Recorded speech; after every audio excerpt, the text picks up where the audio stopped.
পশ্চিমবঙ্গ বিধানসভায় বিরোধী দলনেতা হলেন তৃণমূল থেকে বহিষ্কৃত ঋতব্রত বন্দ্যোপাধ্যায়। বিরোধী দলনেতার ঘরের চাবিও তার হাতে তুলে দিয়েছেন স্পিকার রথীন্দ্র বসু। বুধবার ঋতব্রত বন্দ্যোপাধ্যায়কে বিরোধী দলনেতা হিসেবে চেয়ে বিধানসভার স্পিকার রথীন্দ্রনাথ বসুকে চিঠি দেন তৃণমূলের 58 জন বিদ্রোহী বিধায়ক।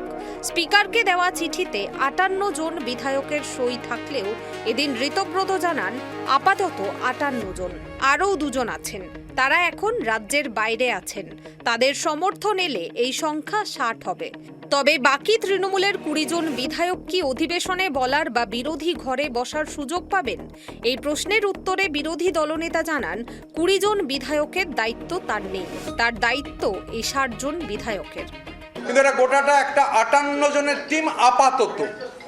আজকে পর্যন্ত এটা 58 জন তৃণমূল কংগ্রেসের প্রতীকে নির্বাচিত 58 জন বিধায়ক, সেই 58 জন বিধায়কের এটা টিম এই বিধানসভার অষ্টাদশ পশ্চিমবঙ্গ বিধানসভার প্রিন্সিপাল অপোজিশন।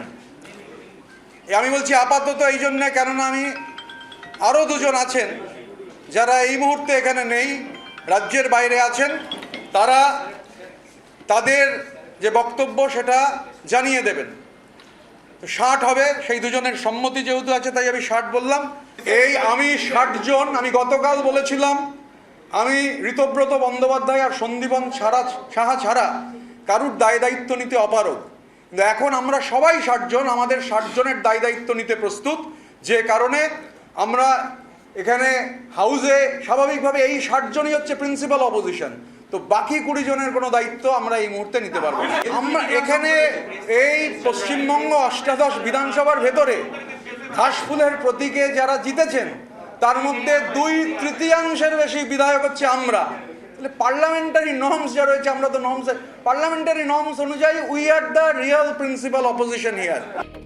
ঋতব্রত বন্দ্যোপাধ্যায় জানান বিধানসভায় মুখ্য সচেতক করা হয়েছে আখরুজ্জামানকে, ডেপুটি লিডার করা হয়েছে 4 জনকে, জাভেদ আহমেদ খান, সাবিনা ইয়াসমিন, শিউলি সাহা এবং সন্দীপন সাহা। চিফ হুইপ হিসাবে আমরা চিঠিও দিয়েছি রঘুনাথগঞ্জের জনপ্রিয় বিধায়ক আখরুজ্জামান, তিনি চিফ হুইপের দায়িত্ব পালন করবেন।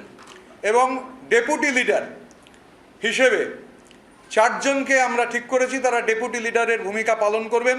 রাজ্যের প্রাক্তন মন্ত্রী, বহুবারের বিধায়ক, বর্ষিয়ান রাজনীতিবিদ শ্রী জাভেদ আহমেদ খান, রাজ্যের প্রাক্তন মন্ত্রী শ্রীমতী সাবিনা ইয়াসমিন, রাজ্যের প্রাক্তন মন্ত্রী শ্রীমতী শিউলি সাহা এবং সন্দীপন সাহা, এরা 4 জন ডেপুটি লিডারের হিসেবে ভূমিকা পালন করবেন।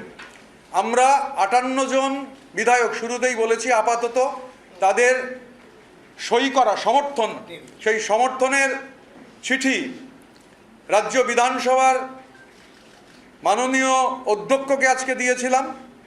এদিন মমতা বন্দ্যোপাধ্যায়কে তাদের দলের প্রধান পরামর্শদাতা হিসেবে থাকার অনুরোধ জানান ঋতব্রত।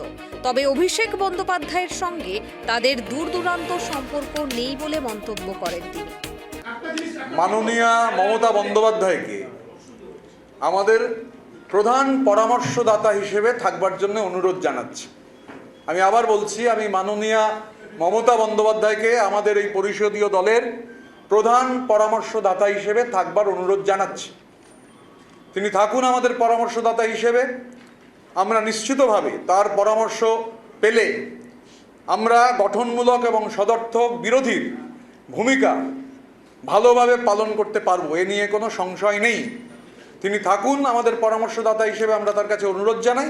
এই অষ্টাদশ পশ্চিমবঙ্গ বিধানসভার সঙ্গে অভিষেক বন্দ্যোপাধ্যায়ের কোনো সম্পর্ক নেই।